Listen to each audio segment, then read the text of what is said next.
में रहता था। उसका एक खेत था। उस खेत में एक पुराना कुआं रहता था। वो कुआं कई सालों से बंद पड़ा था। पानी सूख जाने के कारण वो कुआं बंद रहता है, ये सोचकर सूरज कभी उस कुएं पर ध्यान नहीं देता था। कुछ दिनों के बाद सूरज का पिता बीमार हो गया। मरने से पहले उसने अपने बेटे सूरज को बुलाकर कहा, देखो बेटा, हमारे खेत में जो कुआं है वो कोई मामूली कुआं नहीं है। हमारे पूर्वजों की दी सारी दौलत है। तुम बात पूरी करने से पहले ही सूरज का पिता मर जाता है। सूरज को समझ नहीं आया कि उसका पिता उससे क्या कहना चाहता था। अपने पिता को खोने के गम में सूरज बहुत दुखी था, हमेशा उदास बैठा रहता था। फिर एक दिन उसने सोचा कि अगर खेत जाएगा तो शायद उसे थोड़ा अच्छा महसूस होने लगेगा। फिर वो खेत चला जाता है। खेत जाने के बाद उसे अपने पिता की कही बातें याद आने लगी। उसने सोचा कि उस कुएं में आखिर है क्या, ये बात पता लगाएगा। फिर वो भागता हुआ उस कुएं के पास जाता है और देखता है कि वो कुआं बहुत बड़ा था। उस पर 2 लोहे के दरवाजे भी थे, जिस पर एक बड़ा सा ताला जंजीरों से बंधा हुआ था। सूरज को ये बात समझ नहीं आई कि एक बेकार से कुएं को ऐसे क्यों बंद करेंगे। उस कुएं के बारे में जानने की बेचैनी सूरज के अंदर बढ़ती गई। फिर वो एक बड़ा सा हथियार लेकर उस पर लगे ताले को तोड़ देता है और उसके दरवाजे भी खोलकर कुएं के अंदर देखता है। कुआं तो पानी से बिल्कुल भरा हुआ था। उसे समझ नहीं आया कि ऐसे कुएं को आखिर बंद करके क्यों रखा था। उसमें तो कोई पैसा या कोई दौलत नहीं है। ये सारी बातें सोचता हुआ वो अपने घर वापस चला जाता है। पिताजी ने आज से पहले मुझसे उस कुएं के बारे में कभी कुछ नहीं बताया था, लेकिन जब बताना चाहते थे तो वो बता ही नहीं पाए और मुझे छोड़कर चले गए। मुझे कुछ समझ नहीं आ रहा है कि आखिर उस कुएं में ऐसा क्या है। किसी भी तरह मुझे पता लगाना ही होगा। वो रात उसे नींद ही नहीं आ रही थी। उसने सोचा कि फिर से अगर वो उस कुएं के पास जाकर देखेगा तो शायद उसे कुछ पता चल सकता है। वो फिर से उस कुएं के पास चला जाता है। फिर उसका दरवाजा खोलता है, लेकिन पानी के सिवा उसे उसमें कुछ नजर नहीं आया। निराश होकर वहीं बैठ जाता है। आसमान की तरफ देखता है कि चांद और तारे बहुत ही चमक रहे थे। उसने फिर से कुएं में देखा कि उनकी छाया पानी में नजर ही नहीं आ रही थी। ये देखकर उसे शक होने लगा। उसने सोचा कि कुएं के अंदर जाकर देखना पड़ेगा। फिर वो उस कुएं की सीढ़ियों से अंदर उतरने लगा।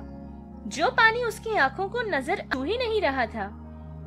सूरज पानी में उतर गया था, लेकिन वो बिल्कुल नहीं भीगा था। हैरान होकर इसी तरह वो नीचे तक चला गया। ये सब जादू की तरह लग रहा है। और ये पानी भी कोई जादुई पानी है। आखिर ये कैसी अजीब जगह है। ये कहता हुआ वो कुएं की गहराई तक चला गया। अंदर बहुत ही बड़ी जगह थी। सोना, जेवर, हीरे, मोती उसमें भरे हुए थे, जिसे देखकर उसकी आंखें चमकने लगी। उन्हें देखकर ऐसे ही कुछ देर के लिए सूरज खड़ा हो गया। इतनी दौलत! क्या ये सारी दौलत मेरी है? आज तक ये बात पिताजी ने मुझसे कही क्यों नहीं थी और हम इतने गरीबी में जी क्यों रहे थे। लेकिन आज से मेरी सारी परेशानियां खत्म। पर मैं ये सारी दौलत ऊपर कैसे ले जाऊंगा? उसने सोचा कि किसी भी तरह वो सारा माल और दौलत अपने घर लेकर जाएगा। हर रात थोड़ा थोड़ा ले जाएगा, ये सोचकर एक बड़ा बर्तन लेकर फिर से उस कुएं के पास चला जाता है और कुछ जेवर और गहने उसमें डालता है। ऊपर की तरफ आने लगा। पानी से जैसे ही वो ऊपर आया था, वो सारा सोना और गहने बर्तन से गायब हो गए। सूरज ने देखा कि वो बर्तन बिल्कुल खाली था। वो भागा भागा ऊपर आया और कुएं के पास बैठ गया। आखिर ये हो क्या रहा है? कुएं में इतना सोना दौलत, इतना बड़ा खजाना है, लेकिन किस फायदे का? मैं तो चवन्नी तक भी ले जा नहीं सकता। शायद पिताजी को यह बात पहले से ही पता थी, इसीलिए उन्होंने मुझसे कुछ नहीं कहा था और उनकी जिंदगी ऐसे ही खत्म हो गई। लेकिन मैं उस खजाने को किसी भी तरह हासिल करके रहूंगा। फिर वो सोचने लगा कि कैसे उस खजाने को हासिल करे। हर दिन उसी कुएं के पास बैठा सोचता रहता था। कितना सोचने के बाद भी उसे कोई रास्ता नहीं मिल रहा था। रात दिन बस उसी कुएं के बारे में सोचता रहता था। सारा समय उसी के पास बिताया करता था। गांव के सारे लोग सूरज की ये हाल देखकर समझ रहे थे कि अपने पिता को खोने के गम में सूरज की ऐसी हालत हो गई है। सूरज ने नींद चैन छोड़ दिया था, खाना भी नहीं खाया करता था। फिर वो सोच सोचकर बीमार होने लगा। सूरज ने ये सोच लिया कि वो कुएं के बारे में फिर कभी नहीं सोचेगा और उसने खेत का काम शुरू कर लिया। दोबारा कभी फिर वो उस कुएं के पास नहीं गया। कुछ दिन गुजर गए। उसने एक अच्छी सी लड़की से शादी कर ली थी। सूरज को एक बेटा भी हुआ था। उसकी जिंदगी बहुत खूबसूरत हो गई थी। अपनी पत्नी और बेटे के साथ सूरज बहुत खुश होकर जीने लगा। उसका बेटा 8 साल का हो गया था। सब कुछ बहुत अच्छा चल रहा था कि अचानक उसके बेटे की तबीयत खराब हो गई थी। डॉक्टरों ने कहा कि उसके इलाज के लिए बहुत पैसा खर्च होगा, लेकिन सूरज के पास इतना पैसा नहीं था। सब लोगों से उसने मांगे थे। बहुत कोशिशें करने के बाद भी वो बेचारा नाकाम हो गया। फिर सूरज की सोच उस कुएं के पास ही गई थी। किसी भी तरह वो उस खजाने को हासिल करने के लिए फिर से कोशिशें करने शुरू कर दी।